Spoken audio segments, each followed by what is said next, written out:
गुरु चरण सरोज रज निज मन मुकुर सुहारी बरनहु रघुबर बिमल जसो जो दायक फल चारि। बुद्धिहीन तन जानिके सुमिरहु पवन कुमार बल बुद्धि विद्या देहु हरहु कलेश विकार।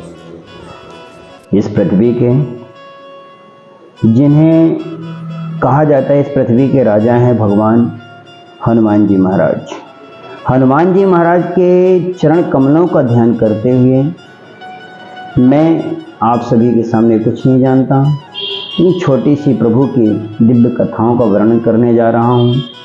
आप सभी से आत्मिक सहयोग की कामना करता हूँ। सबसे पहले इस पृथ्वी पर जिन्होंने हमें ज्ञान दिया वो हमारे होते हैं गुरु जी। गुरुर्ब्रह्मा गुरुर्विष्णु गुरुर्देव महेश्वरा गुरुर्साक्षात् परम ब्रह्म तस्मै श्री गुरुदेव नमः। गुरुदेव भगवान को प्रणाम करना है। हमारे जीवन का एक लक्ष्य होता है, एक उद्देश्य होता है कि हमें क्या करना है, लेकिन हमें पता नहीं चलता कैसे करना है, कब करना है, क्या करना है। यह सारी चीज़ों का हमें रास्ता, हमें मार्गदर्शन प्रभु हमारे गुरुदेव समझाते हैं। गुरु के बिना ज्ञान की प्राप्ति नहीं होती। बिन गुरु ज्ञान विवेक न होई। बिना गुरु के ज्ञान के विवेक यानी दिमाग सही मार्गदर्शन पर नहीं चलता है। रामाय रामचंद्राय रामभद्राय वेदसे रघुनाथाय नाथाय सीताया पते नमः। मनोज ब्रह्मारुततुल्य वेगम जितेन्द्रियं बुद्धिमतां वरिष्ठं वातात्मजं वानरयोध्य श्रीरामदूतं शरणं प्रबध्ये। पवन पुत्र हनुमान का ध्यान करते हुए माँ जगतजननी जगदम्बा स्वरूपा जो त्रिकोट पर्वत पर विंध्यवासिनी माँ शारदा स्वरूपा विराजमान है। अब माँ शारदा मातेश्वरी को हम प्रणाम करेंगे। शुक्लां ब्रह्म विचार सार परमा माध्यम जगत व्यापनी वीणा पुस्तक धारणीं अवेदां जाड्यां धकारापहा हस्ते स्फाटिक मालिकां विदधति भगवती बुद्धिं प्रदां शारदां या कुन्देन्दुतुषारहारधवला या शुभ्रवस्त्रामृता या वीणा वरदण्डमण्डितकरा या श्वेतपद्मासना या ब्रह्माच्युत शङ्कर प्रभृतिभिर्देवैः सदा वन्दिता सा मात सरस्वती भगवती निःशेष जाड्यापहा। सरस्वती माता को ध्यान करके माँ जगतजननी जगदम्बा के इस पृथ्वी पर नवरात्रि का समय आ रहा है।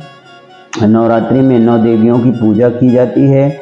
वह 9 देवियों को हम प्रणाम करके अब आगे की तरफ माँ प्रभु परमात्मा को प्रणाम करेंगे।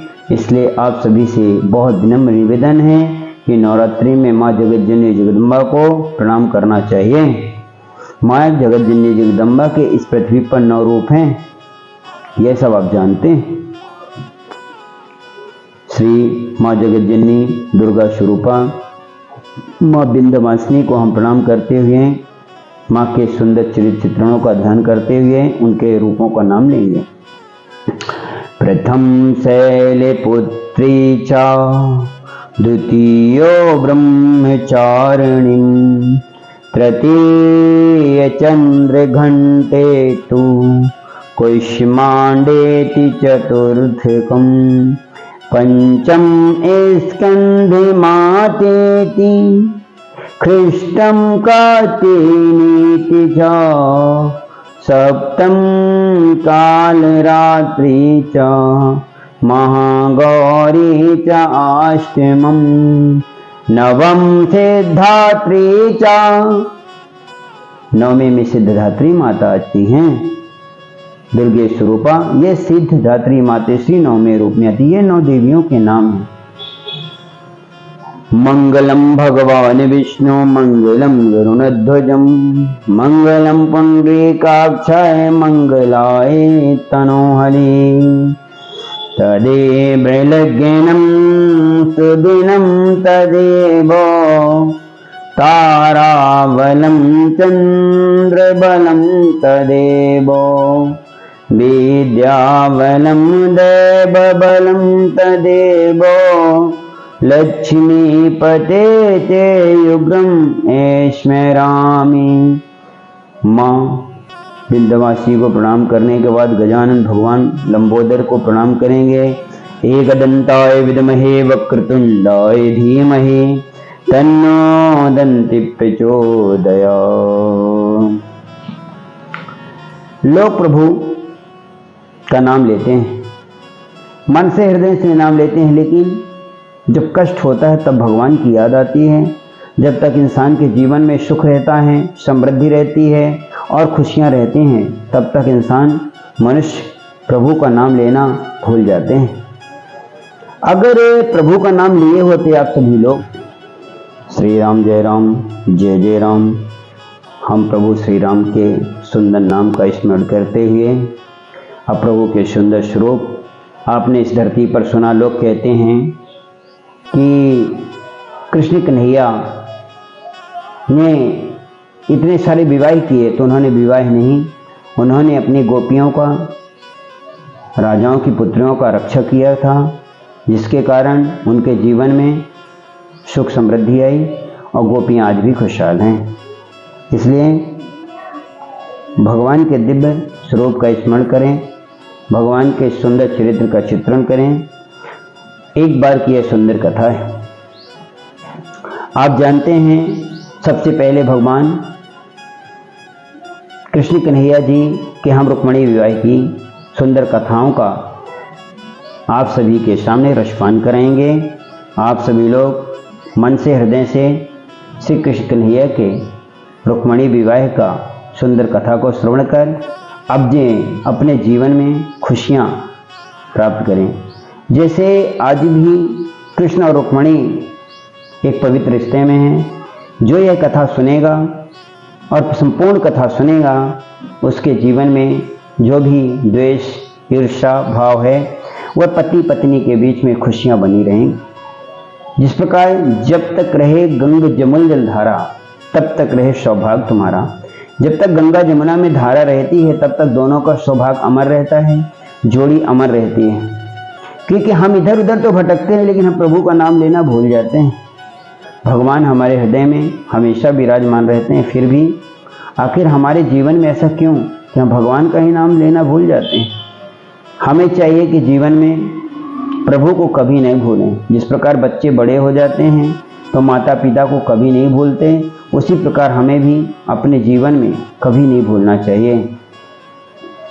एक बार की यह सुंदर कथा है। शौनकादिक ऋषियों ने पूछा, जो शौनकादिक ऋषि महात्मा थे, उन्होंने श्री सूत जी महाराज से पूछा कि हे प्रभु, श्री कृष्ण ने अनेक विवाह तो हुए, श्री कृष्ण के अनेक विवाह हुए, एक नहीं अनेक, लेकिन हम सुनना चाहते हैं। सूत जी बोले, ऋषिगणों, आखिर भगवान श्री कृष्ण ने 16,108 विवाह किए।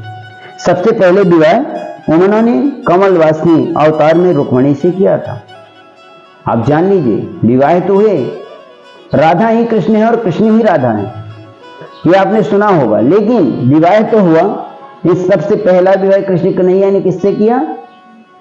कमल नयन पर विराजमान मां कमलवासिनी अवतार रुक्मिणी माता लक्ष्मी से। जान लीजिए, जो रुक्मिणी जी थी वो साक्षात मां लक्ष्मी की स्वरूपा जिस पृथ्वी पर अवतरित हुई थी, वही मां लक्ष्मी थी, इनसे किया था। विदर्भ नरेश, हिरण्य, रोमा, भीष्मक की पुत्री थी रुक्मणी।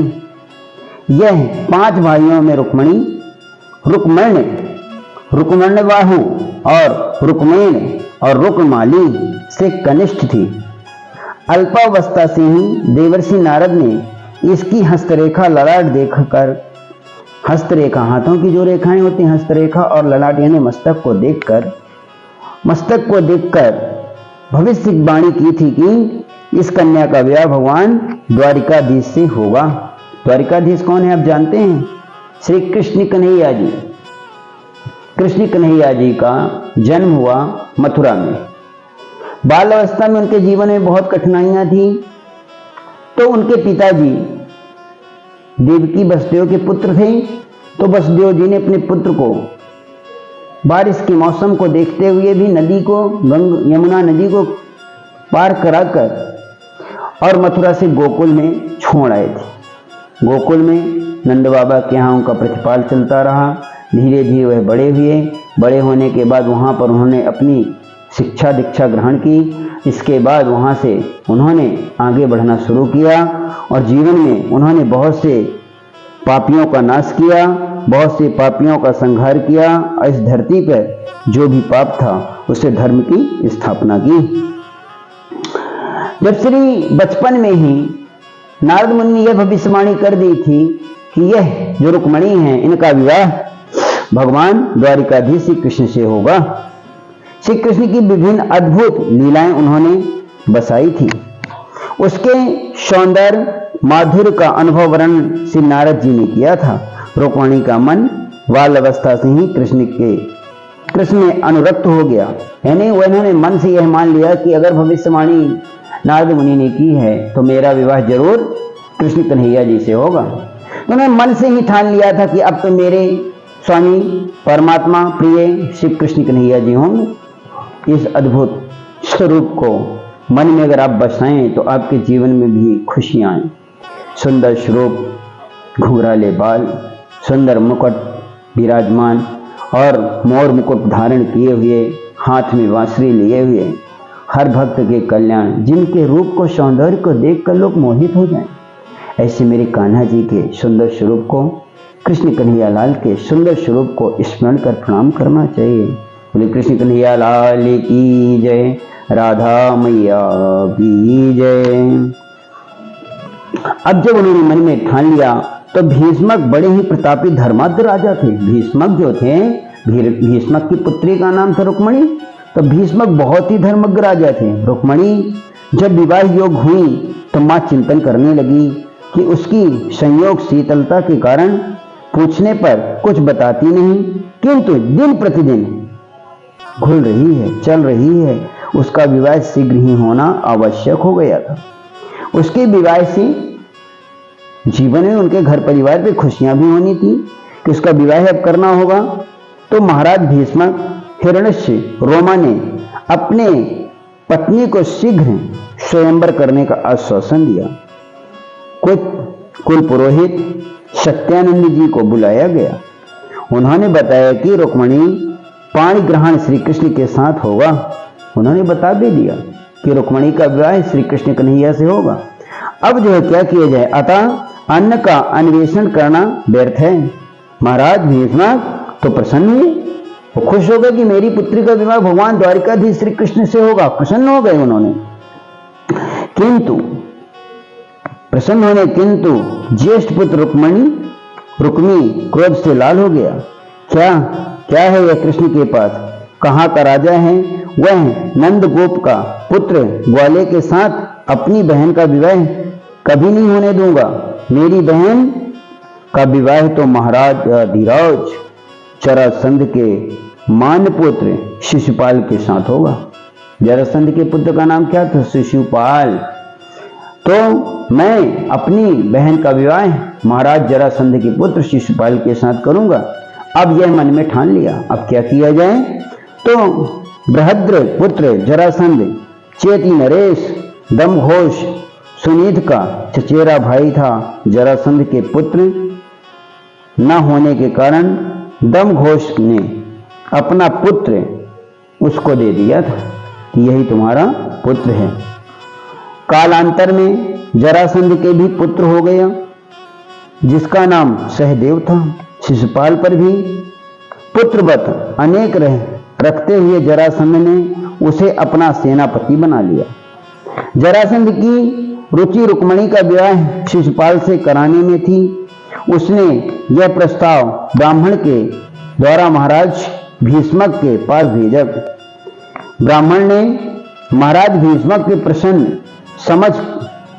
भीष्मक के समक्ष जब मगध नरेश का यह प्रस्ताव रखा, जब मगध देश का यह प्रस्ताव रखा कि हम ऐसा प्रस्ताव लेकर आए हैं, ब्राह्मण ने महाराज भीष्मक के समक्ष जब मगध नरेश के बारे में यह बताया तो रुक्मिणी ने तुरंत अपनी स्वीकृति का उद्घोष कर दिया। भीष्मक ने यह विचार कर कि उसका विरोध करने का अर्थ होगा कि जरासंध से शत्रुता। रुक्मिणी भी बड़ा हठी था, दुर्वासा का शिष्य ही नहीं, वह जो है अत्यंत कृपा पात्र है। तभी तो उन्होंने अपने अग्नि प्रकट रथ उसे दिया था। परशुराम जी के ब्रह्मास्त्र प्राप्त कर वह दुर्जय हो गया था, बहुत ही शक्तिशाली राजा हो गया था। वह तो दुर्वासा ऋषि से ज्ञान प्राप्त कर लिया और परशुराम जी से शिक्षा ग्रहण की थी। बहुत ही जरासंध ने सभी साथी और समर्थ राजाओं को शिशुपाल के विवाह में सेना सहित आने का आमंत्रण दे दिया और उस नरेशों को जो कृष्ण से किसी कारण अत्यंत असंतुष्ट थे, उनको मगधराज ने आमंत्रण दिया। यादवों द्वारा कन्या हरण कर यदि प्रयास किया जाए तो शक्ति से उसका प्रतिकाल किया जाए, यह अनुरोध सबसे किया। अब निमंत्रण फिर गया, राजाओं को बुलाया गया कि सब राजा आए, शिशुपाल के शादी विवाह में शामिल हो।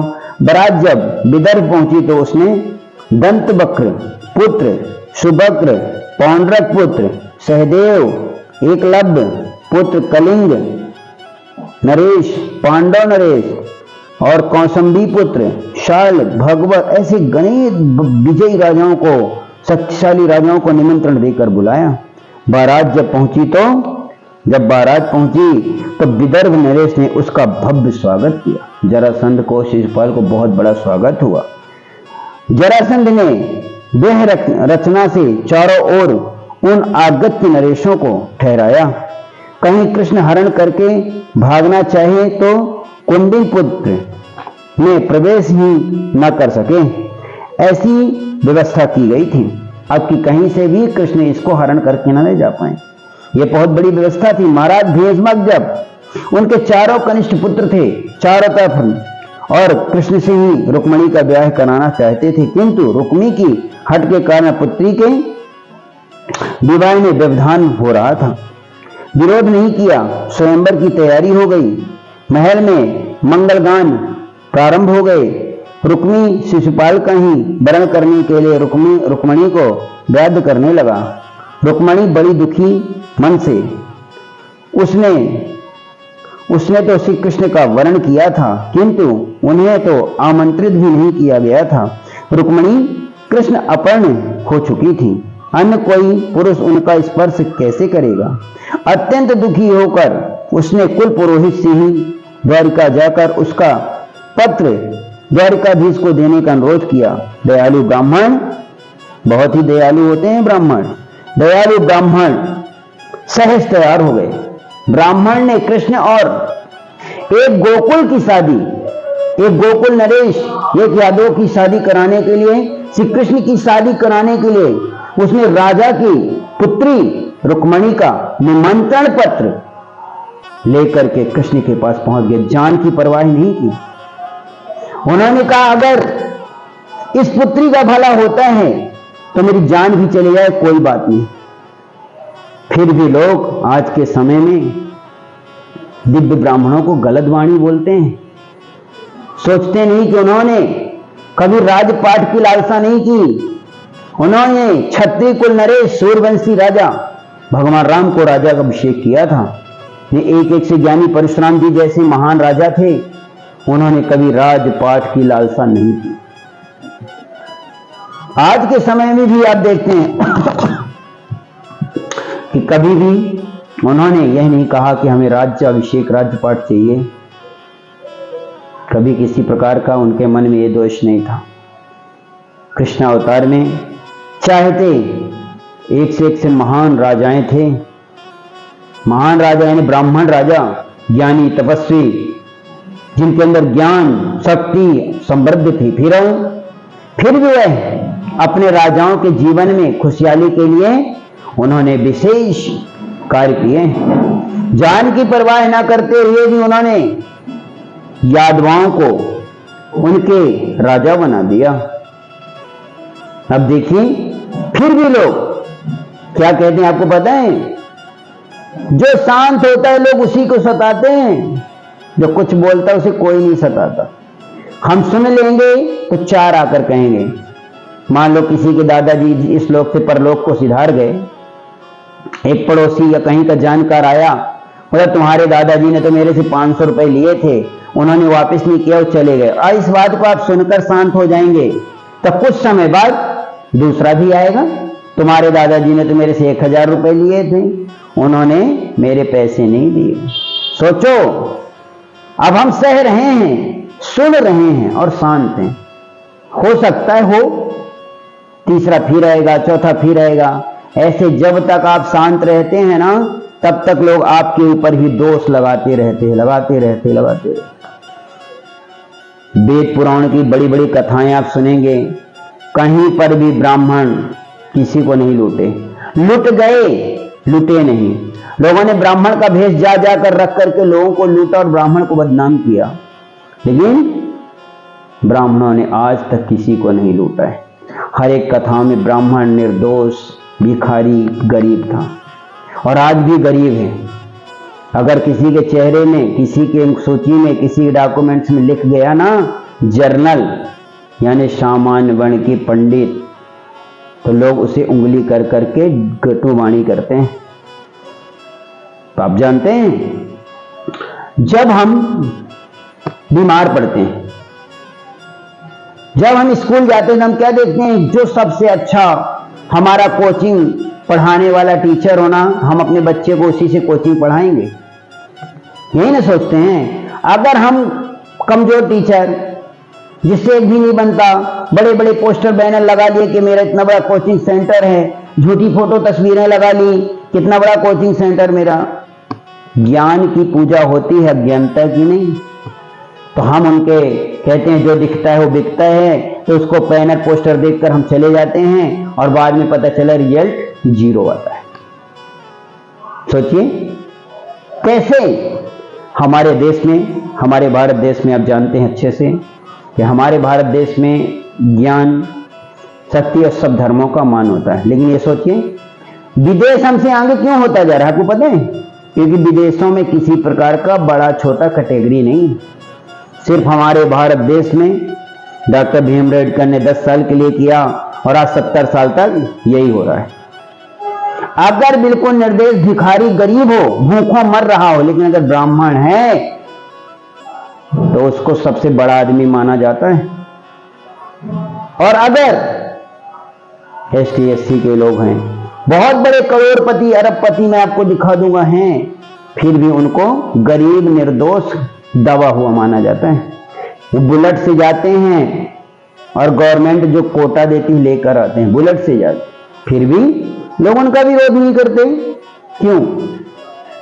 क्योंकि वह लड़ाई करेंगे, ST SC केस लगा देंगे। क्या करोगे? कोई ब्राह्मणों की सुनवाई नहीं भैया। अब आती है बात मंदिरों की। बहुत से मंदिर हैं, बहुत से धर्मशाला, बहुत से मंदिरों में है। आप देखिए, मैं सरकार से एक ही अनुरोध करूंगा कि मंदिर में जो पुजारी हैं, किसको पुजारी बनाना है, सबको बनाना है, आपका निर्णय, लेकिन यहां पर एक नेम प्लेट लगाकर रखी जाए, इनका नाम ये है, पूरा सरनेम। सरनेम का मतलब जानते हैं? कॉस्ट सहित। आप कितने मंदिर का लिस्ट है मेरे पास, आपको दिखा दूंगा तो आपके पैरों तले जमीन खिसक जाएगी। शारदा माता मंदिर का नाम सुना होगा, विख्यात है, जाकर देखिएगा। शारदा माता मंदिर के प्रधान पुजारी को छोड़कर बाकी जितने मंदिर हैं उधर कौन पुजारी है? देखिए, कहीं ब्राह्मण नहीं। लेकिन अगर कोई जाता है वहां पर कुछ पैसे देकर आता है, किसी ने वहां पर ले लेते हैं, तो कहते लोग वहां के पंडित पुजारी ब्राह्मण हमें लूट लिए। ये क्यों? गलती कोई और करे, सजा कोई और पाए। सरकार ऐसे क्यों नहीं करती कि जितने मंदिर है सब मंदिरों में जो भी पुजारी पंडित बैठते हैं उनका पूरा सरनेम चिट लगाए? क्या दिक्कत है? उनका आधार कार्ड वहां पर अटैच होना चाहिए, उनके मंदिर पर लगा होना चाहिए, चिपका होना चाहिए कि यही आधार कार्ड का बंदा है कि नहीं। पुजारी कोई और, बदनाम कोई और। क्यों? भारत के बड़े बड़े ट्रस्ट हैं, तिरुपति बालाजी मंदिर में जाकर देखिए कौन है पुजारी। लेकिन अगर वहां से जो पैसे कमा रखते हैं तो लोग ये कहते हैं पंडितों ने मंदिरों से पैसे लूट लिए। क्यों? किया नहीं और दोषारोपण लगा दिया। आपने किसी को मारा नहीं, पीटा नहीं, मर्डर नहीं किया, चोरी नहीं की, फिर भी आपके ऊपर अपलंक लगेगा क्योंकि आप ब्राह्मण हो। अगर आप ब्राह्मण नहीं होते तो आपके ऊपर अपलंक नहीं। हम सुना रहे हैं कथा, हमारी बातों से अगर किसी को भी थोड़ा सा भी मन में द्वेष हो तो हम किसी को ईर्षा द्वेष भाव से नहीं कहते, सिर्फ हम जो देखते हैं उसी की बातें करते हैं। जिसे बुरा लगे वो जाकर देख सकता है, चेक कर सकता है कि सच है कि नहीं। बात करेंगे सच की, झूठ की नहीं। श्री कृष्ण कन्हैया लाल की जय। अब जो है आगे कृष्णा जी की अवतार की दिव्य कथाएं तो चलती हैं, लेकिन अभी बात हो रही है कृष्ण कन्हैया के सुंदर चरित्र चित्रण की, जिसमें कृष्ण कन्हैया जी का विवाह हुआ। दीर्घ मार्ग पार कर विप्र ब्राह्मण द्वारिका पहुंचे। उनके पास रथ नहीं था, घोड़ा नहीं था, बेचारे पैदल ऐसे कठिनाई मार्गों को गुजरते हुए श्री कृष्ण को और रुक्मणी एक यादव के घर का विवाह करवाने के लिए उन्होंने अपनी जान की परवाह न करते हुए पैदल मार्ग से ही निकल गए। गिरते, मटकते, टूटते, फिरते, कांटे लगते, और वह जो है द्वारिकाधीश के द्वारपाल से कहा कि श्री कृष्ण के सदन में पहुंचा दिया। द्वारकाधीश के महल के पास जो द्वारपाल रहते हैं उनको दिया गया। विप्र को देखकर श्री कृष्ण ने अपने रत्न जड़ित सिंहासन से खड़े हो गए और ब्राह्मण का सत्कार करने लगे। क्यों? अच्छे इंसान की शोभा हर जगह होती है, बुरे इंसान की नहीं। लोग 70 साल से बुराइयां कर रहे हैं, फिर भी क्या? हम अच्छे हैं तो सब अच्छे हैं, हम बुरे तो सब बुरे। कौवे को दूध से नहलाने से कौवे की नीयत नहीं बदलती। कितना भी अच्छा मेवा मिष्ठान खिलाओ ना, कोई फर्क नहीं पड़ता। हमेशा ब्राह्मण एक ही चीज कहता, सदा खुश रहो, आनंद करो, खुशहाल रहो, खूब कमाओ, खूब बढ़ो, मुझे कुछ नहीं चाहिए। आपके घर आया हूं, प्रेम से बोल दोगे तो ठीक, नहीं बोलोगे तो ठीक। जो आया है वह जाएगा, राजा रंक फकीर, कोई अमर नहीं है। हमारे अच्छे बुरे कर्म जो मुख से बोलते हैं वही साथ में जाते हैं। जब वह जो है खड़े होकर के वहां पर पहुंचे तो ब्राह्मण का सत्कार, उन्होंने सिंहासन पर बैठा कर उनका पूजन किया। भोजन से सत्कृत निवृत्त होकर जब ब्राह्मण शैया पर विश्राम करने लगे तो श्री कृष्ण ने उनके चरण दबाने लगे। सोचिए, द्वारिकाधीश महाराज श्री कृष्ण वह उस ब्राह्मण को, उस गरीब ब्राह्मण जिसका कोई पुरोहित धर्मज्ञ एक राजा के राज्य में रहते थे, वह ब्राह्मण के चरण कमल को दबाने लगे। सोचिए कितनी बड़ी बात है। ब्राह्मण देवता को बड़ा संकोच हो रहा था कि ये इतने बड़े राजा मेरे पैर छू रहे हैं। ब्राह्मण कभी पैर नहीं छुआना चाहता, बड़े बड़े संत पैर दूर कर लेते हैं, भैया ना पड़ो, ठीक है, मुझे पैर छुआने की लालसा नहीं है। संकोच कर रहे थे कि सर्वज्ञ उनके चरण चाप रहे थे।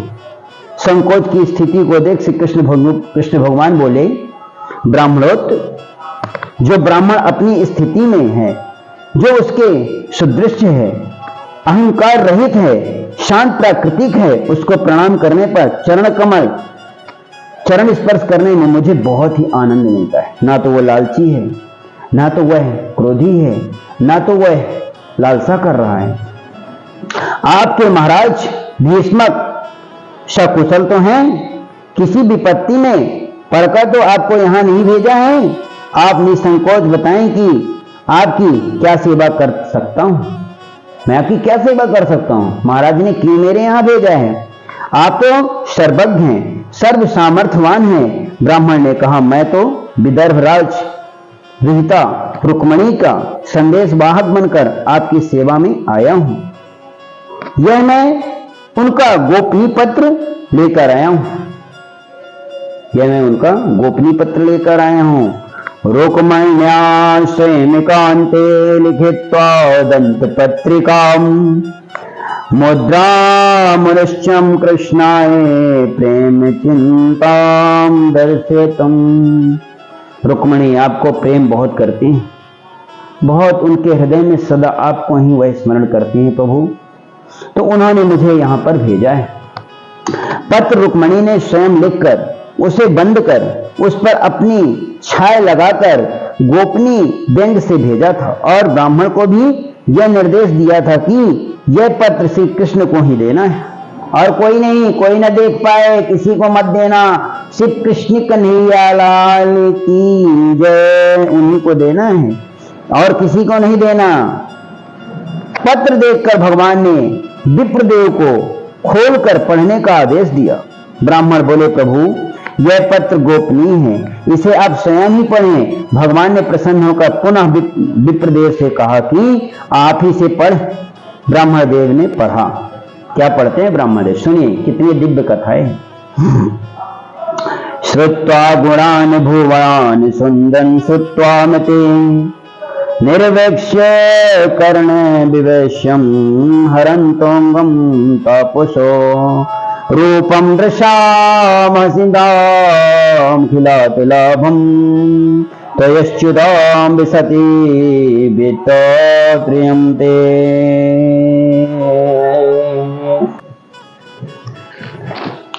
तो जब ब्राह्मण देवता ने पत्र पढ़ा तो पत्र में कितना सुंदर सब लिखा था, आपने सुना कि हे त्रिभुवन सुंदर, हे आपके गुणों को सुनने मात्र से सभी के पाप नष्ट हो जाते हैं। आप तो बहुत ही सुंदर स्वरूप में हैं, जो जन्म जन्मांतर के पापों से मुक्त हो जाता है वही तो आपके सुंदर चरित्र को, आपके सुंदर रूपों के दर्शन कर पाता है।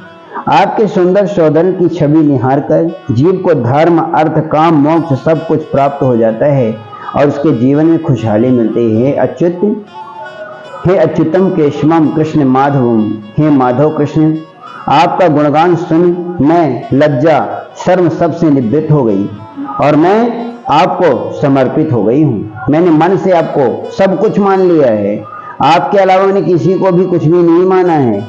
हे प्रेम स्वरूप श्याम सुंदर, आप कुल शील स्वभाव सौंदर्य विद्या से रहित अवस्था धन धान सभी द्वितीय हैं। हे परमात्मा, आपके गुण आपके सौंदर्य आपकी लीलाओं का वर्णन करने मात्र से भक्तों का कल्याण हो जाता है। आप तो दिव्य स्वरूप हैं, आपकी शक्ति अनंत है, आप सत्य रज तम की आत्मा हैं। हे प्रभु, आप अत्यंत ही ज्ञानवान हैं। हे पुरुष पुरुषण, संसार में कौन ऐसी कुलवती गुणवती रूपवती स्थैर्यवती कन्या होगी जो आपके रूप गुण पर रीझ न जाए, आपको पति वर्ण करना क्यों न चाहे। ऐसी कौन सी दुनिया में कन्या होगी जो कान्हा हे कृष्णा आपको पति रूप में चाहे। आपके गुण आपका सौंदर्य आपका रूप अत्यंत ही मनमोहक है। हे कृष्ण कन्हैया कान्हा जी, हे कृष्णा जी, मैं आपको मन से हृदय से पति मान चुकी हूँ। आप बहुत ही धर्मज्ञ स्वरूप हैं। हे शरणागत, हे सर्वप्रिय, आप अंतर्यामी हैं। मेरे मन की बात आप जानते हैं। मैं संपूर्ण रूप से आपकी शरणागत हूँ, मन से आपको पति मान चुकी हूँ। अतः आप पधार का मुझे पत्नी स्वीकार करें, मुझे अपनी पत्नी बना लें, क्योंकि कृष्णा मैंने दिल से पत्नी स्वरूप में आपको पति मान चुकी हूँ। हे कमल नयन प्राण वल्लभ, आप यदि नहीं आए तो शिशुपाल अधम के साथ मेरा विवाह हुआ तो मैं प्राणत्य कर दूंगी और पुनर्जन्म में आपकी प्रतीक्षा करूंगी। अगर आप नहीं आएंगे मुझे लेने तो मैं अपनी प्राण की बलि दे दूंगी और अगले जन्म में आपको फिर पति रूप में चाहने के लिए प्रतीक्षा करूंगी। अगले जन्म में जब आप जन्म लेंगे तो आप मेरे ही पति बने।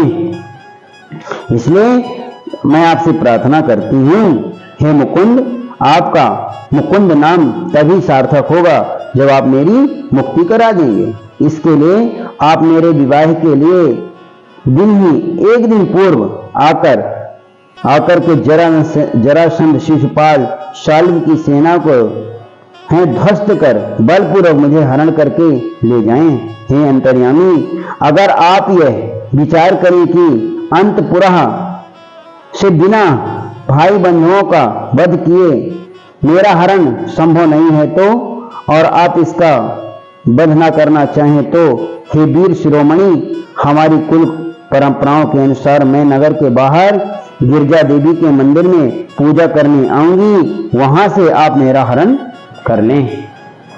बता भी दी मैया ने कि हम आएंगे पूजा करने गिरजा देवी मंदिर। गिरजा देवी कौन जानते हैं? गौरी मैया, भोलेनाथ की धर्म पत्नी गौरी मैया की पूजा करने जाएंगी। तो अगर आप चाहते हैं मेरे कुल परिवार को आप ना मारें तो आप वहां से मुझे ले जा सकते हैं। हे भक्त वत्सल, यदि मुझे आपकी चरण कमलों की सेवा करने का अवसर ना मिला तो आमरण व्रत कर शरीर छोड़ दूंगी और सैकड़ों जन्मों तक इस अवसर की प्रतीक्षा करूंगी। सोचो, मन से उन्होंने पति मान लिया और उन्होंने कहा सैकड़ों वर्ष तक मैं आपकी प्रतीक्षा करूंगी, लेकिन मैं आपकी ही रहकर रहूंगी। शौनकादिक ऋषियों ने प्रश्न किया कि सूत जी, जब रुक्मणी भगवान से परिचय ही नहीं था तब उसने ऐसा गोपनीय पत्र कैसे लिख दिया? यह तो अनुचित सा लग रहा है, क्योंकि बिनु परितीत हो नहीं प्रीति, बिना मिले बिना देखे कैसे प्यार हो गया, कैसे दिल में ममता जग गई। सोचो, जब देखा नहीं, चेहरा दिखा नहीं, बात हुई नहीं, फिर भी प्यार हो गया। लेकिन हुआ क्या? दिल से जो बात होती है वो दिल में रहती है। इसलिए कैसे प्यार हुआ ये सुनिए।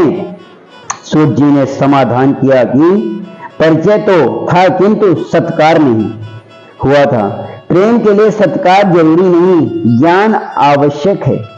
श्री नारद के द्वारा उसे जानकारी हो गई थी कि आनंद जाना ही तुम्हें तुम्हें हो जाही, जना ही तुम्हें तुम्हें जाई, अजय जान ही जय देव जनाही। जिसको जान लिया, जिसको मान लिया, उसको क्या जानना, क्या पहचानना, क्या सोचना, क्या समझना। सोचिए, तो नारद जी ने बता दिया था कि कृष्ण कन्हैया लाल कितने सुंदर सुंदर गुण हैं, इतने आत्मिक विभोर हैं, इतने अच्छे हैं, सब उन्होंने बताया था। इस आधार पर रुक्मणी को प्रभु का परिचय था। अतः उसने पत्र लिखा और पत्र में अपने स्पष्ट रूप से आत्मसमर्पण संपूर्ण रूप से कर दिया था। अतः भगवान ने अपने विदर्भ के अनुसार उसे स्वीकार भी किया, मन से स्वीकार भी हो गया कि अगर मैं नहीं गया तो ये तो जान दे देंगी। तो भगवान ने मन से उसे स्वीकार भी कर लिया। अब क्या हुआ? भगवान स्वीकार कर लिए। ये यथा मां प्रबंधन्ते तम तस्तैव भवामहम्, आसुनि मुनि तो है कहूँ सहरोषा, भजहि मोहि तजे सकल भरोसा। भगवान कहते हैं कि जो मुझे मन से भजता है उसे संपूर्ण भरोसा होता है। करहु सदा तिनकी रखवारी, जिमि बालक राखहु महतारी। मैं उनकी रखवारी ऐसे करता हूं जैसे बालक की रखवारी उसकी मां करती है। कैसे मां करती है बालक की रखवारी? मेरे बच्चे को एक भी चोट नहीं आनी चाहिए, मेरे बच्चे को किसी प्रकार का कष्ट नहीं होना चाहिए, मेरे बच्चे को किसी प्रकार की परेशानी नहीं होनी चाहिए, मैं भूखी रह लूं, मेरा बच्चा भूखा नहीं रहना चाहिए। ऐसी रखवाली करती है मां। ऐसे जो भगवान को नाम लेते हैं, भगवान सदा उनकी ऐसे ही रखवाली करते हैं। शरण गए प्रभु ताहि न त्यागा, अभीष द्रोह कृत अधजहि लागा। शरण जाने से भगवान किसी को नहीं त्यागते हैं, चाहे विश्व द्रोह कृत्य ना हो, फिर भी भगवान के शरण जो जाता है भगवान सदा उसे हृदय से लगाते हैं। रुक्मिणी का अनुरोध स्वीकार करने का दूसरा कारण यह भी था कि वह ब्राह्मण भक्त थी। किसी अन्य दास दासी अनुचर गुप्तचर का विश्वास न कर केवल ब्राह्मण का विश्वास किया था उसने। सोचिए, रुक्मिणी ने किसी पर विश्वास नहीं किया, सिर्फ ब्राह्मण पर विश्वास किया। क्यों?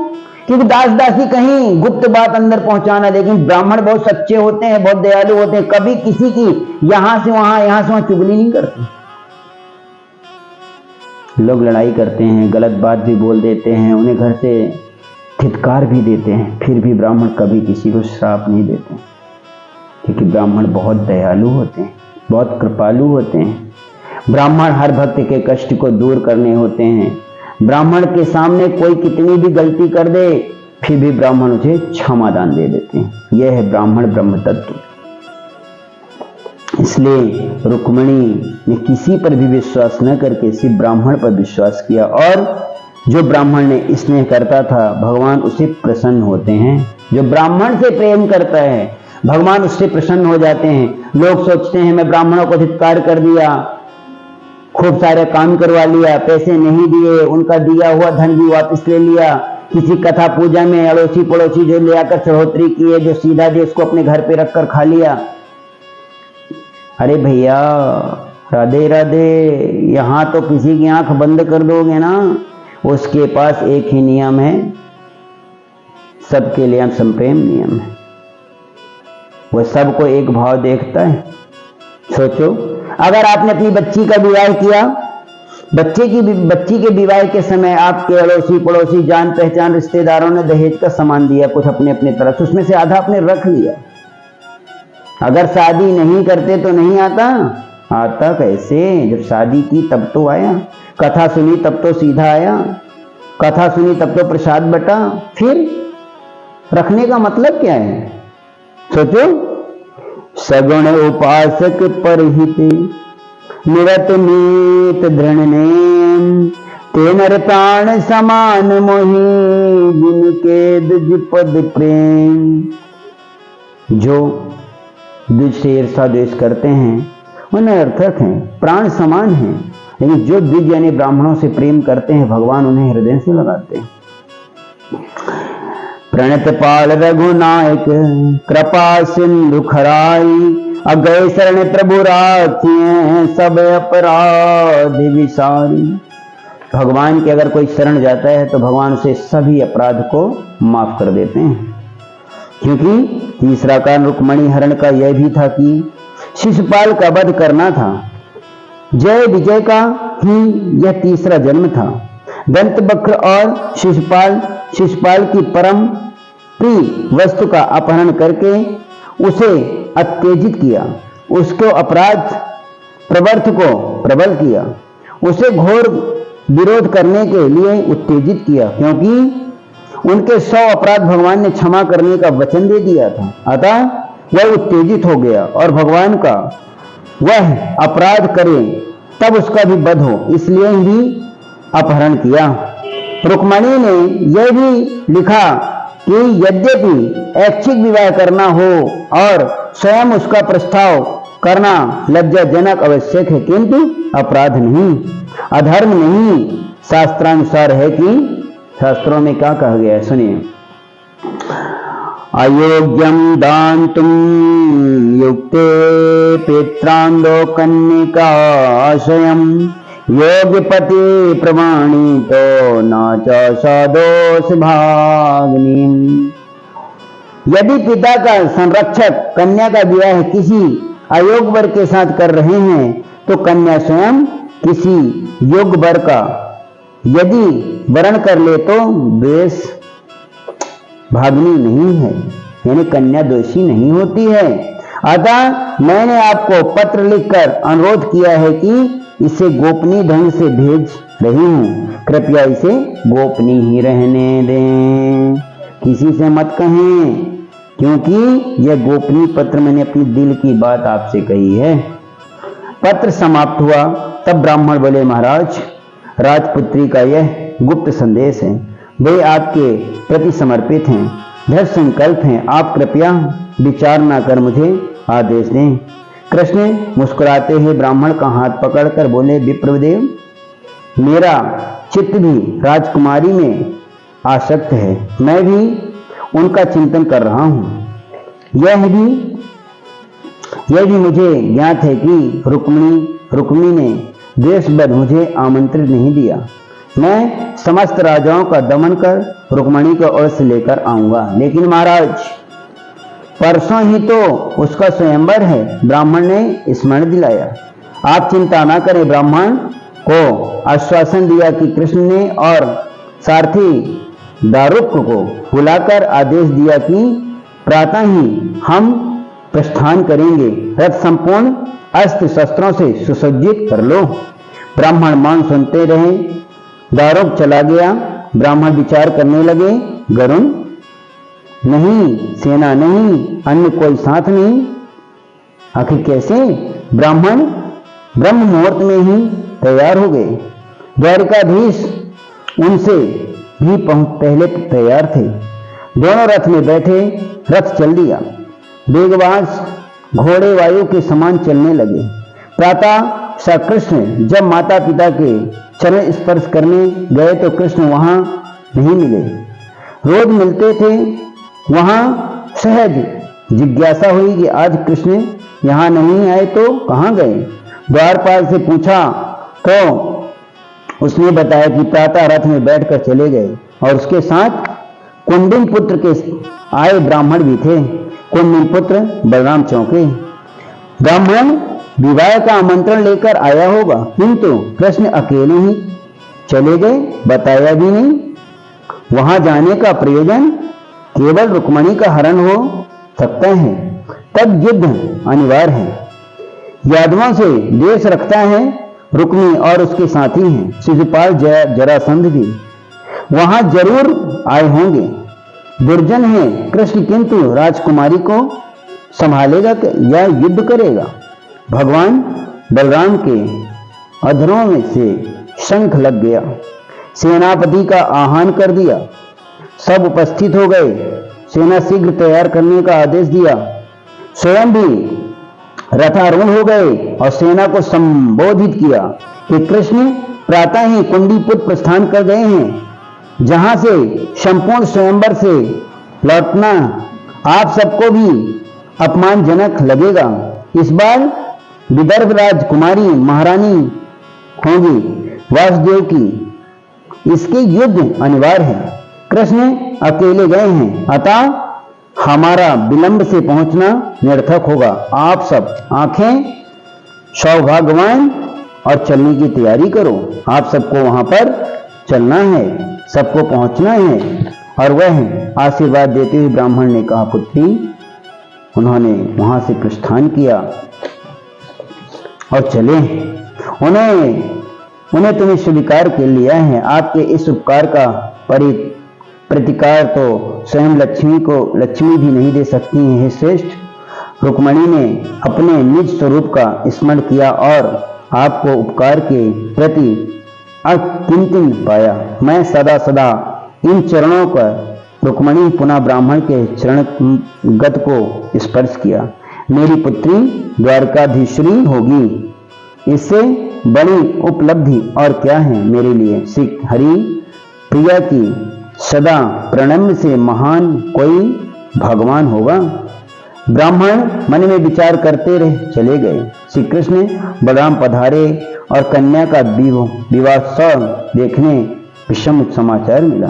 श्री कृष्णचंद्र पधारे और राजमाता ने सुना कि मन ही मन देवताओं को भगवान वहां से आए हैं। उस समय तक अब जब विवाह कैसे होगा, कैसे सब लोग बैठेंगे, अभी हम आपको एक चित्रण आगे का बता रहे। अब सुनिए क्या हुआ आगे। तब उस समय बंध रखे जब मेरा शंख बज जाए। शंख बजा, सबने नेत्र खोले तो विदर्भ की सीमा पर सामने पहुंच खड़ा दिखाई दिए। तुम केवल राजकुमारी को ले आओ। बलराम के उल्लास आदेश दिया। शेष हम सब देश देख लेंगे। ब्राह्मण देवता कृष्ण रथ पर विराजमान हो गए और बोले, महाराज अब मैं पैदल ही जाऊंगा। कुंडी पुत्र ने यह नहीं फैलाना चाहिए कि मैं आपको लेकर आया हूँ। कुंडीपुत्र में दमघोष शिविर महोत्सव मनाया जा रहा था। विशेष आडंबर से वैवाहिक मंगल कृत्य चल रहे थे। जरासंध के साथ बहुत से राजाएं प्रदर्शन कर रहे थे। महाराज भीष्मक के महल की शोभा मंगल महोत्सव से चल रही थी। सब प्रसन्न दिखाई दे रहे थे, केवल रुक्मणी उत्साह चिंतावन थी। निष्प्राण युक्ति ही तरह उन्होंने भाग जाने का निर्णय किया। उसके मन ही मन में एक धारणा थी कि सर्वेश्वर नहीं आए, न कोई समाचार मिला। पल पल युग के समान बीत रहा था। उनकी दृष्टि पर लगी थी। विप्र भी अभी तक नहीं आए और मैं कैसी भाग्यहीन हूं कि मुझे कोई दोष दिखा होगा। उन्हें इसलिए तो नहीं आए हैं आनंदलाल। कब आओगे हैं नंदलाला, कब आओगे हैं नंदलाला, कब आओगे नंद गोपाला, कब आओगे नंद गोपाला। रुक्मणी की आंखों से नेत्रों से आंसू। कृष्णा का इंतजार कि मेरे कृष्णा कब आएंगे, कब मुझे लेकर जाएंगे, वह सोच रही हैं किया क्या जाए। तब क्या हुआ सुनिए। नित्य उठ करत प्रतीक्षा तेरी, घर पूजा के थाल, अटीरत टीरत दिवस निकल गए, हेरत रात। सुनत सुनत गुण गान तिहारो, प्रबल मिलन की बान। अव्याकुल चित्त तब चरण दर्श को, कब होंगे नैन निहाल। कब आओगे हे नंदलाल, कब आओगे हे नंदलाल। जो नहीं आओ प्राण धन मेरे, गए गात शिशुपाल। अनिश्चय जान यह देह दधान निधि, त्यागू मैं तत्काल। जीवत मरण के अंतराल में, अब एक दिन गोपाल। हरि प्रसन्न को अभय करो, प्रभु नाम है दीन दयाल। कब आओगे नंदलाल, कब आओगे नंदलाल। ऐसी प्रार्थना मन से कर रही हैं। रुदन आंखों से है ऐसी मनमोहक छवि को देखने वाला भी आंखों से विभोर हो जाए। क्या इंतजार था। माता इंतजार कर रही हैं कि कब आएंगे मेरे कृष्ण कन्हैया लाल। अब क्या हुआ। बिहेल हो रही थी राजकुमारी। सहसा उनकी बाईं पलक बाईं भुजा फड़फड़ाने लगी। रुक्मणी को कुछ आशा किरण दिखाई देने। जब बाईं तरफ की आंख बाईं भुजा समके तो सोचना शुभ समाचार है। हे शुभ सगुन में है क्या। वे आ रहे हैं। नेत्र द्वार पर लग गए।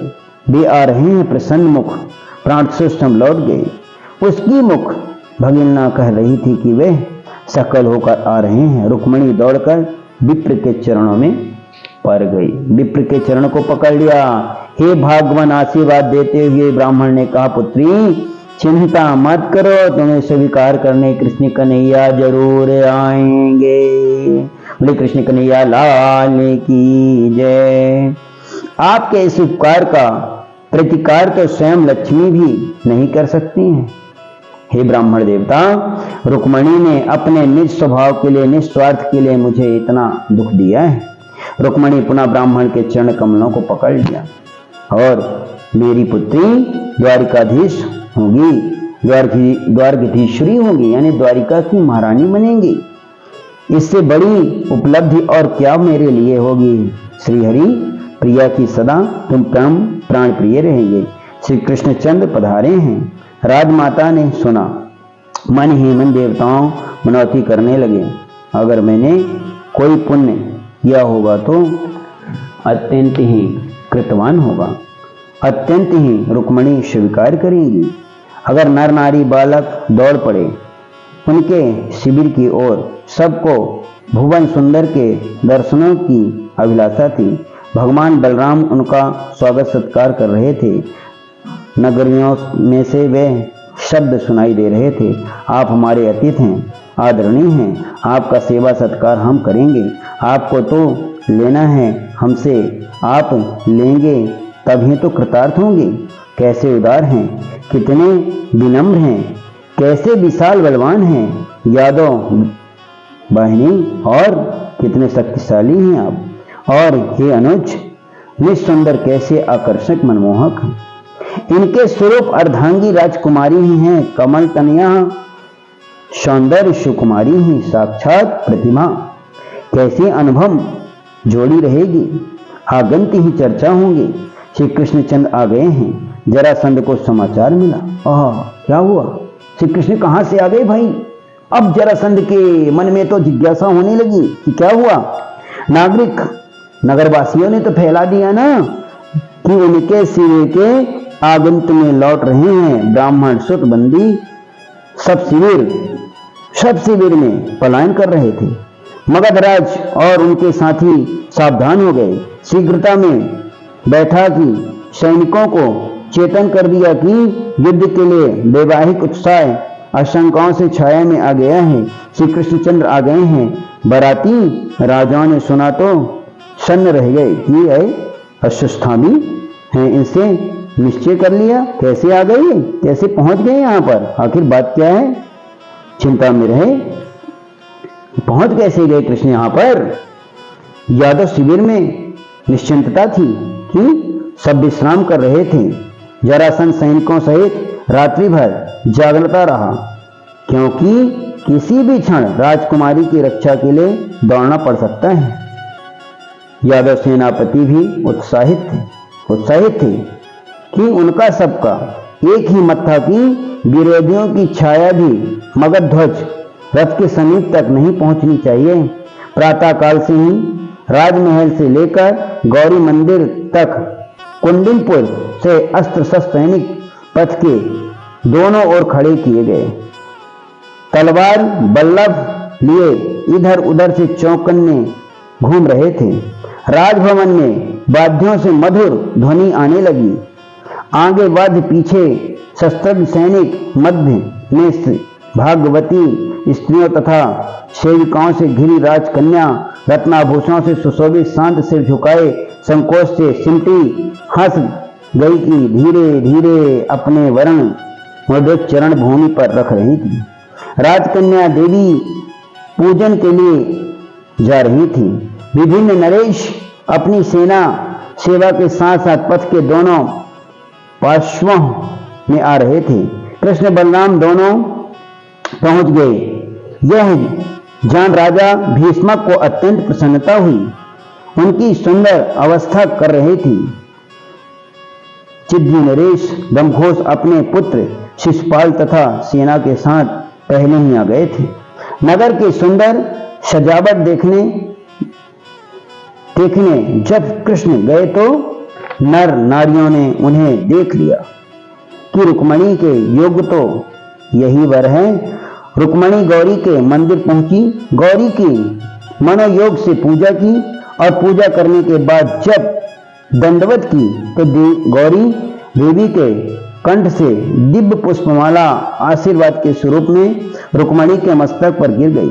रुक्मणी ने अपने गंतव्य की पूर्ति का संकेत समझकर अपनी ग्रीवा में धारण कर लिया और सखियों सहित रुक्मणी वापिस मंद गति से चलने लगी। सखियां मंगल गीत गाने में व्यस्त थी, किंतु रुक्मणी के नेत्र किसी को खोजने में व्यक्त थे। बार बार चारों ओर अपने प्रियतम श्याम को देखने की चिंता कर रही थी। श्याम कहीं दिखाई नहीं दे रहे। सामने युद्ध वेश में सुशोभित शिशुपाल दिखाई दिया। चारों ओर सेना का भयंकर जाल बिछा था। रुक्मणी कुंठिन होने लगी, दुखित होने लगी। उनकी गति और मंद हो गई। नेत्रों की पुतलियां और तीव्र गति से चहु ओर दौड़ने लगी। रुक्मणी जब पहली सीढ़ी पर पहुंची तब रुक कर चारों ओर देखा। सेना का समृद्ध हिलोर ले रहा था। कहीं मनमोहन दिखाई नहीं दे रहे थे। दूसरी सीढ़ी पर रुकी, फिर चारों ओर देख अष्टहास करते रुक्मी और जरासंध दिखाई दिए, किंतु प्राणाधान दिखाई नहीं दिए। रुक्मणी अपने मन में सोच रहे थे कि अब मेरा क्या होगा। दुर्भाग्यवश विचार करने लगी कि नारद के वाक्यों का स्मरण होने लगा। विप्रदेव की मंद मुस्कान और मनोकामना पूर्ण होने के आशीर्वाद का स्मरण होने लगा। मन विचलित होने लगा, नेत्र अतिशय चंचल हो रहे थे, किंतु पुकार सुनाई नहीं दी। नारद देवर्षि हैं, उनके वचन मिथ्या नहीं हो सकते। ब्राह्मण का आशीर्वाद अनथ्या नहीं हो सकता। माता गौरी का प्रसाद प्रभावहीन नहीं हो सकता।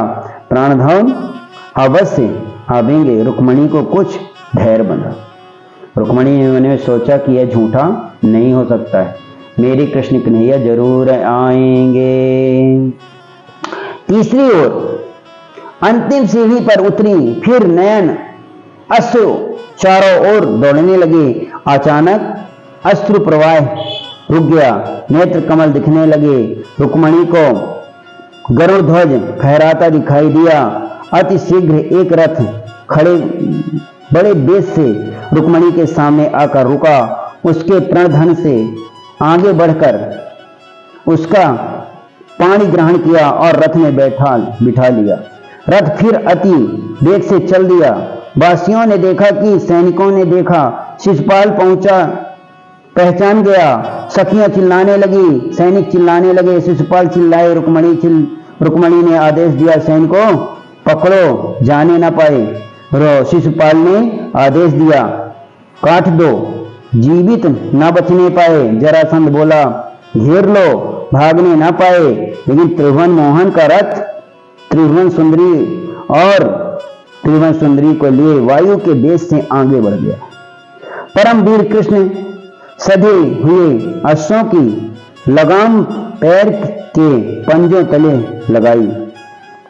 हाथ में धनुष धारण कर बाणों की वर्षा प्रारंभ कर दिए। मेघ की प्रबल धार से समान काल रूप वारण बाण चारों ओर दिखाई देने लगे, चारों ओर दिखाई पड़ने लग गए। दूर आह्वान सागर में जैसे पोत दिखाई देता है, वैसे ही चारों ओर से आनंद सैनिक और युद्धों से घिरे रुक्मणी वल्लभ दिखाई देने लगे। रुक्मणी उस अगाध सागर में डूबती हुई उनकी ओर उछलती, कभी मां गिरजा की मनौती मना रही थी, कभी भगवान नारायण के चरण कमल का आश्वासन दे रही थी, कभी मंगल में भगवान शंकर से अपने प्राणवत के प्राणों की मंगल कामना कर रही थी। यदुवंशी सेना का संचालन श्री बलराम कर रहे थे। यदुवंशी सेना ने अल्प समय में शत्रु सेना को पिछलित कर दिया। रथों को अस्थिमस्त बिखरने लगे, हाथियों के हौदे प्रभावित हो रहे थे, सैनिकों के मुंड धड़ अलग अलग नाचने लगे। आगच्छित राजा अपनी जान बचाकर भागने लगे कि क्या हुआ, अरे मैं क्या हो गया, वो चिंतित रहे। जरासंध ने, अब क्या हुआ, जरासंध ने सभी पराजित राजाओं को सांत्वना दी। शिशुपाल को समझाया कि मैं भी 16 बार युद्ध में पराजित हो चुका हूँ, धैर्य रखो, समय की प्रतीक्षा करो, अनुकूल समय आने पर विजय अवश्य होगी। सभी नरेश उदास अपने राजधानी जाने का विचार कर रहे थे। उसी समय रुक्मी के हाथ उठाकर घोषणा की। क्या घोषणा करते हैं सुनिए। देखिए कितना ऐसा समय था कि एक तरफ पति की जान खतरे में थी और वह अपनी पत्नी की रक्षा करने के लिए चारों तरफ युद्ध से लड़ रहे थे, और वह धर्म पत्नी प्रार्थना करे थे, हे भगवान गिरजापति मातेश्वरी, हे भोलेनाथ जी मेरे पति की रक्षा करो, हे देवी देवताओं सब मेरे पति की रक्षा करो। क्योंकि देवादिदेव परमात्मा हरि पालन करता विष्णु भगवान क्या होता है, कृष्ण कन्हैया तो नहीं क्या हो सकता है। लेकिन उन्होंने लीलाएं रची, जगत कल्याण के लिए, सबको एक जोड़ने के लिए उन्होंने अनेक रूप धारण किए। आहम त्वाम सामरे कृष्णाय प्रत्युत रुक्मिणीम अकुंडिनं न प्रवेक्षामि सत्यमेदं ब्रवीमि वा। भुज उठाए करी प्रतीक्षा कुंदनपुर नहीं जाऊं। अकृष्ण हिमार समर्पण कर रुक्मणी वापस लाऊं। प्रतीक्षा, प्रतिज्ञा हो गई। सोचिए, प्रतिज्ञा करते हैं कि भुज उठाए कर रही, अपने भुजाओं को उठाकर कर रहे हैं प्रतिज्ञा कि कुंदनपुर नहीं जाऊंगा। रुक्मी क्या कह रहा है? कुंदनपुर नहीं जाऊंगा मैं यहां से। अकृष्ण ही मार समर्पण करूं, कृष्ण को मारकर समर्पण करूंगा, रुक्मणी वापस लाऊं, रुक्मणी को वापस लाऊंगा। प्रतीक्षा कर ली उन्होंने, प्रतिज्ञा, घोर प्रतिज्ञा। अब सुनिए, पुनः अपनी सेना लेकर रुक्मी ने कृष्ण का पीछा किया। कृष्ण के रथ को बाणों से आच्छादित कर दिया। रुक्मणी घबराने लगी। भगवान ने उसे सांत्वना दी कि कृष्ण ने अपने बाणों से रुक्मी का धनुष तोड़ दिया, सारथी मार दिया, घोड़ों को घायल कर दिया। रुक्मी को गर्व था कि उसका रथ दिव्य है, उसके अश्व मरेंगे नहीं, धनुष कट नहीं सकता। लेकिन सारंग पानी ने सब नष्ट कर दिया। रुक्मी ने देखा कि अपनी सहायता के लिए अंशुमान विदीर्ण हो गए हैं, अन्य धराशायी हो गए हैं, कुछ भाग नहीं है और आगे बढ़ने का साहस नहीं कर पा रहा हूं। रुक्मी ने दूसरा धनुष उठाया और दिव्य शास्त्रों का प्रयोग किया। श्री कृष्ण ने सब दिव्य शास्त्रों को निष्प्रय कर दिया, परिश्य भृंग से भृंग कर दिया और गदा सब श्री कृष्ण ने अपने तीरों से नष्ट कर दिए। तो तलवार और लेकर रुक्मी ने आक्रमण किया। कृष्ण कूद पड़े अपने रथ से और कुछ ही क्षणों में रुक्मी का हाल तलवार और कवच के टुकड़े कर दिए। कवचहीन रुक्मी प्राण बचाने के लिए भागने की चेष्टा करता, उससे पूर्व ही कृष्ण ने उसकी धराशायी कर दिया और तलवार का प्रहार करने के लिए दक्षिण को ऊपर उठाया कि रुक्मणी ने झपट कर चरण पकड़ लिए। चित्कार करने लगी, ये मेरे अग्रह हैं, नाथ हैं, इन्हें मत मारिए। सोचो, एक पति को मारने के लिए उसका भाई आ गया, लेकिन फिर भी अंतिम समय ने बहन ने भाई का ही साथ दिया और कहा मेरे भाई की जान बचा दीजिए। वह होती बहन। आपको पता है, बहन कह देने से कुछ नहीं होता, बहन का रिश्ता निभाना आना चाहिए। बहन ने अपने भाई के सभी अपराध को क्षमा करके अपने भाई की रक्षा की है। ये होती है बहन, जो हर समय हर पल अपने भाई की रक्षा करती है। योगेश्वरम प्रणतात्मन्नं देवी देवं जगतपते हंतो नाहासि कल्याणम भ्रातरम मे महाभुजौ। रुक्मणी का शरीर भय से कांपने लगा। भय और शोक के कारण कंठ ध्वनि अस्पष्ट हो गई, मुख सूख गया, दया आ गई, दया निधि की उठा लिया, दक्षिण कर नीचे आ गया। अपने पुत्रयुद्ध से रुक्मी के हाथ बांध दिए, उसके केस काट दिए और खड़क से रुक्मी को कुरूप बना दिया। सोचो कैसे कुरूप बनाया था, सोचिए। किंतु रुक्मणी शांत भयभीत रथ में बैठी देखती रही। अश्व प्रहार चलता रहा। सशक्त के अन्य राजाओं को परास्त करते हुए रुक्मी को गरुड़ ध्वज रथ का पीछा करते देख लिया था। भागते राजाओं को छोड़ बलराम का रथ भी उसी ओर दौड़ने लगा जिस ओर रुक्मी का रथ जा रहा था। बलराम जब कृष्ण के समीप पहुंचे तो कुरूप रुक्मी को देखा और बोले, छीन छीन यह क्या किया तुमने कृष्ण? अपने संबंधियों को ऐसा अपमान किया जाता है? आगे बढ़कर बंधे रुक्मी को घोल दिया। बलराम जब बंधे हुए थे ना रुक्मी, उनको छोड़ दिया और बलराम ने वह सिर झुकाए लौट पड़ा। बधु तुम अन्यथा मत समझना, क्षत्रिय धर्म ही ऐसा है कि युद्ध में सन्मुख आने पर भाई भाई का वध कर देता है। रुक्मणी संकोच से सिकुड़ गईं। बलराम के संकेत पर दारुक के रथ चला दिया। कृष्ण का रथ द्वारिका की ओर दौड़ने लगा। मन मगन रुक्मणी का रथ द्वारिका के द्वार पर रोक दिया गया। द्वारपाल ने निवेदन किया कि प्रभु महाराज उग्रसेन जी ने आपका द्वारिका में प्रवेश निषेध कर दिया है। यह भी निर्देश है कि आपके आने पर उन्हें सूचना दूं। मैंने आदेश का पालन किया है। कृष्ण को यह जानकर बड़ा आश्चर्य हुआ। कुछ ही क्षण में द्वार खुला। दरबार महाराज उग्रसेन, वासुदेव देवकी तथा अन्य राज महर्षि दिखाई दिए। कृष्ण उनका अभिवादन करने के लिए रथ से उतरकर आगे बढ़े। अभिवादन किया और अंशुमान भय, पुत्रवान भय का आशीर्वाद प्राप्त हुआ।